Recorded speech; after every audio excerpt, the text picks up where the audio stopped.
Se lo comentábamos y se lo mostrábamos también en la nota respectiva. El Ministerio de Salud se reunió con exautoridades para abordar la campaña de invierno en medio del alza del virus respiratorio. Vamos a conversar sobre este encuentro y también el actual escenario, y para eso le damos la bienvenida al exministro de Salud, Álvaro Erazo. Muchísimas gracias por acompañarnos. Hola Mónica, un gusto saludarte. Igualmente quisiera preguntarle primero de qué trató esta reunión con la ministra, con qué sensación se quedó usted. Con una sensación muy positiva. Fue una reunión donde llegaron todos los exministros, salvo el ministro Jiménez, incluso el doctor Concha, que fue el último ministro del presidente Allende. Y fue una conversación franca, con mucha información, mucho detalle de lo que está aconteciendo en nuestro país desde el punto de vista epidémico, desde el punto de vista de la gestión clínica. Y creo que discutimos en profundidad los temas. Tuvimos alrededor de 3 horas y un poquito más. Y quedamos todos bastante satisfechos. Creo que el compromiso que ahí establecimos y también que estableció el Ministerio es tratar de incorporar muchas de las recomendaciones que nosotros hicimos. ¿Qué cosas les dijeron ustedes, qué críticas le dijeron a la ministra de Salud y a sus subsecretarios? ¿Qué cosas no se habían hecho bien y se podían hacer mejor? Mira, yo creo que todos fueron de bastante consenso. En primer lugar, destacaría reforzar la atención primaria. Nosotros tenemos una capacidad instalada en la atención primaria desde hace muchos años que ha ido escalando en mayor resolutividad, mayor profesionalización, tenemos médicos de familia, tenemos las salas IRA y ahí efectivamente notamos que hay que reforzar las salas IRA, por supuesto los SAPUL, los CEFAM, en definitiva toda la red de atención primaria tiene que ser reforzada y particularmente hacer lo que atención primaria sabe hacer. En materia de vacunación también le dijimos que era necesario ampliar la cobertura, ir a los lugares donde sabemos necesitamos vacunar, por ejemplo, a los adultos mayores. Muchas veces no se pueden mover de sus hogares, muchas veces también no tienen toda la información y entonces campaña de vacunación mucho más extensa, lograr niveles de cobertura más altos de los que hasta ahora se han alcanzado. ¿Va lento eso? Básicamente ¿Va más lento de lo que debiera? Mira, yo en particular, mi opinión es que sí, que debiéramos haber alcanzado niveles más altos de cobertura, pero también hay un nivel de satisfacción de lo que hasta ahora en estos últimos días se ha ido alcanzando. Entonces, hay un incremento de la cobertura de vacunación, pero creo que tenemos que acelerar el tranco y la ministra lo consideró también en consenso de todos los que ahí participamos, de que era necesario mejorar la cobertura de vacunación y acelerar el tranco, por así decir, para lograr mejores niveles de cobertura. Lo otro importante es echar a andar o tener en consideración un plan B de reconversión de camas. Ya se ha hecho un esfuerzo importante, se han aumentado las dotaciones de camas críticas, pero indudablemente tenemos que pensar que estos escenarios son muy cambiantes. Ustedes están entregando información día a día y claramente estos escenarios van cambiando semana a semana y desde el punto de vista epidemiológico sabemos que vamos a tener en las próximas semanas el escenario de la presencia del virus de influenza y en ese sentido este virus va a llegar a otra población, va a producir mayor demanda asistencial en adultos mayores fundamentalmente. Sí, quisiera preguntarle si es efectivo, por lo que hemos podido reportear, que se produjo el reconocimiento explícito por parte de algunas de las actuales autoridades de que habían sido muy duros con las exautoridades durante la pandemia y que se lo dijeron cara a cara, que reconocieron que habían sido muy duros o a veces injustos en sus calificativos. Sí, hubo una mención que hizo el subsecretario. ¿Cuál, de redes? El subsecretario de redes. ¿Ya? ¿Qué dijo? Claramente hacía alusión a cuál había sido la actitud, la disposición frente a lo que fue la estrategia que se implementó durante el gobierno del expresidente Piñera. Y en ese sentido creo que se da esto en un clima de cordialidad, fraternidad, pero también de decirse las cosas directamente y asumir también las autocríticas. Esto el propio presidente Boric ha sido bastante ejemplar en reconocer en materia de lo que fue la estrategia del COVID que debiera haberse dado un mayor apoyo. Yo en particular, siendo oposición al gobierno del presidente Piñera, formé parte del Consejo Asesor, la ministra Aguilera también, y nosotros siempre tuvimos la disposición de colaborar con la ministra Aguilera, Sí. por supuesto todo el equipo que formaba ese consejo asesor, hicimos las críticas, hicimos recomendaciones y por supuesto también muchas veces no llegamos a consenso, pero creo que la actitud en materias de salud pública, de lo que son los desafíos frente a emergencias sanitarias de salud como es esta, tiene que ser la unidad de propósito y particularmente transmitir experiencia, conocimiento y también reconocer los errores que se cometen. Ya, o sea, hubo esta autocrítica de parte del subsecretario de Sí. redes asistenciales por cómo había tratado a las entonces autoridades en el manejo de la pandemia. Cuando usted dice que se habló de un plan B para reconversión de camas, ¿se refiere a poder reconvertir camas para enfrentar lo que va a ser lo siguiente, que es el virus de la influenza enfocado en adultos mayores? A ese plan B se refiere, ¿no?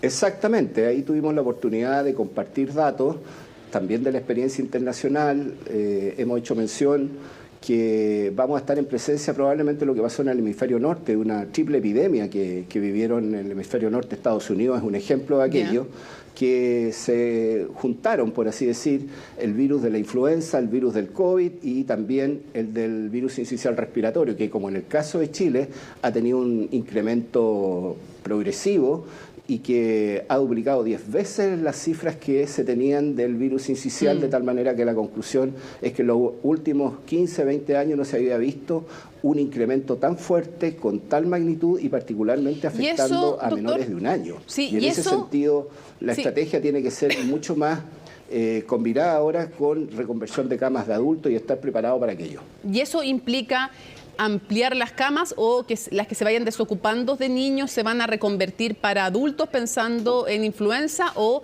aumentar la capacidad del sistema público y privado?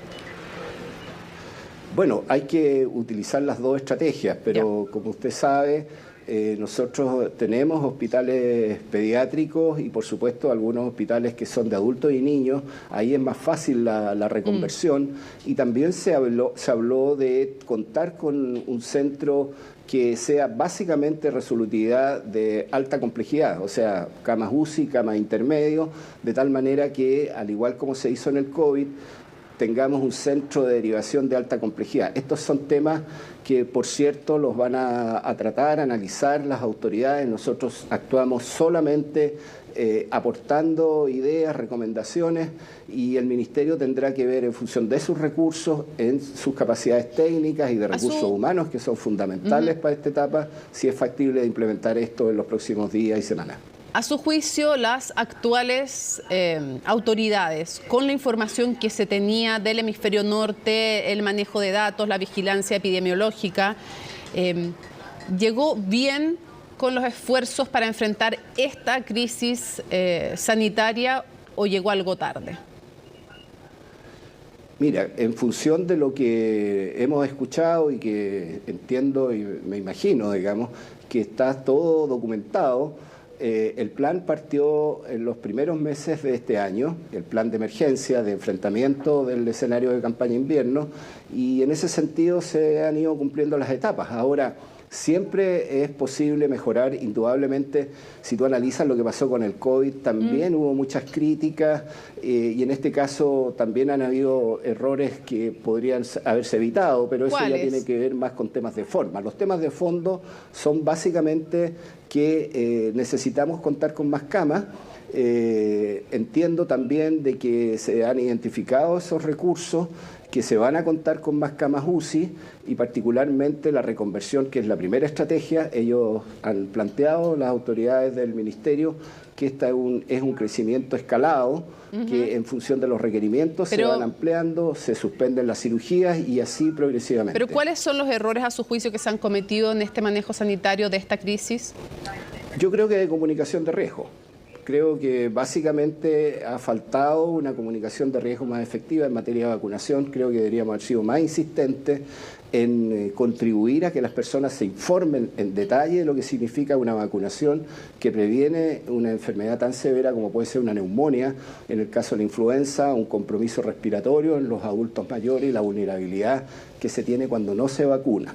Y en el caso del virus sincicial respiratorio, yo creo que tenemos que seguir insistiendo en que esta estrategia tiene que apoyarse fuertemente en lo que se hace día a día en la atención primaria. La red de atención primaria es un diálogo de las personas.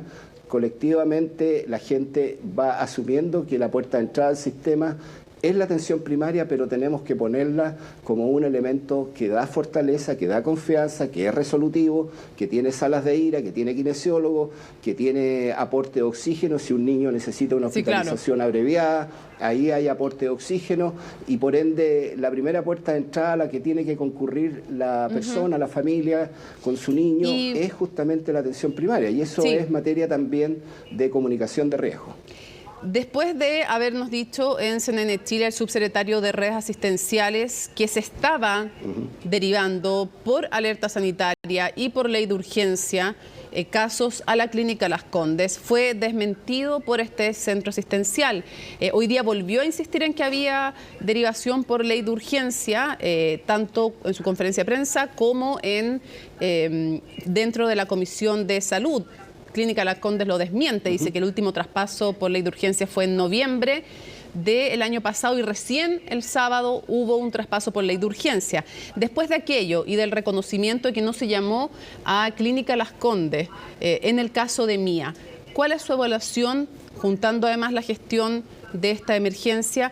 ¿Cuál es su evaluación respecto del subsecretario de redes asistenciales y de la ministra de Salud? ¿Tiene distinta evaluación del desempeño de cada uno de ellos?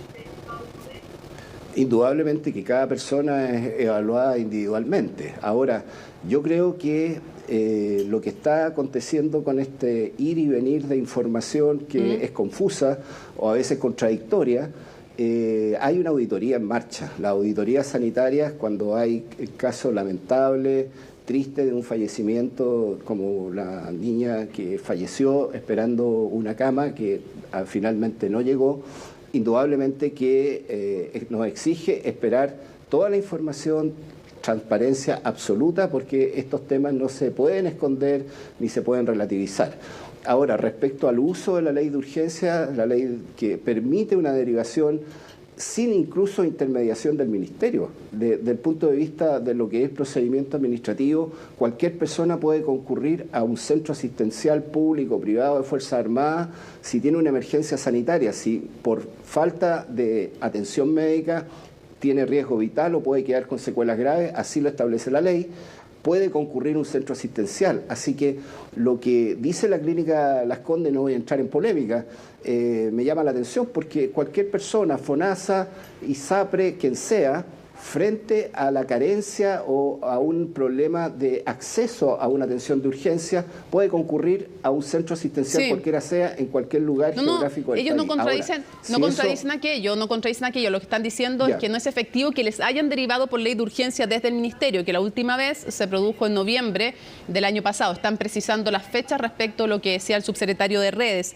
Se nos acaba, y que sí, que siempre reciben, que no tienen problema, pero que la última derivación, para ser preciso, fue en noviembre, y este sábado una pequeña de Rancagua. Se nos va el tiempo, quiero preguntarle cuál es su opinión respecto de la petición desde la oposición, pero también desde algunos sectores del oficialismo, de que salga de su cargo el subsecretario de redes asistenciales y también la acusación constitucional en contra de la ministra que anunció el Partido Republicano. Mire, de verdad, si a mí me llegaran a convencer de que destituir a un ministro por acusación constitucional, pedir la renuncia y exigir la renuncia del subsecretario van a resolver los problemas de salud que tenemos en esta emergencia sanitaria, yo me sentaría a discutirlo seriamente, pero de verdad a mí me parece absolutamente fuera de lugar, sanitariamente irresponsable concentrarnos en ese tema y no preocuparnos de lo que nos debiera preocupar a todos los chilenos, sobre todo quienes tenemos responsabilidades, ya sean como autoridades, como expertos, de cómo resolvemos los problemas de salud pública en los próximos días frente a esta emergencia sanitaria. Así que yo creo que darse un gustito en ese sentido no es recomendable, y mi recomendación que nos hacemos nosotros mismos es que contribuyamos, ya sea los parlamentarios fiscalizando los hospitales públicos, la atención primaria, pidiendo mayores recursos, porque siempre van a ser insuficientes en materia de salud, sobre todo en esta emergencia sanitaria, que yo creo que necesitamos contar también con mayores recursos. Creo que eso es lo importante y no darnos el gusto de la Sí. acusación constitucional o de estar pidiendo renuncia. Se nos acabó el tiempo, solo un sí o un no para una pregunta que nos llega a través de redes sociales también. ¿Sí? Se dijo que sí o no a la idea de extender el postnatal para quienes tienen un hijo lactante o al menos para los que tienen un lactante prematuro.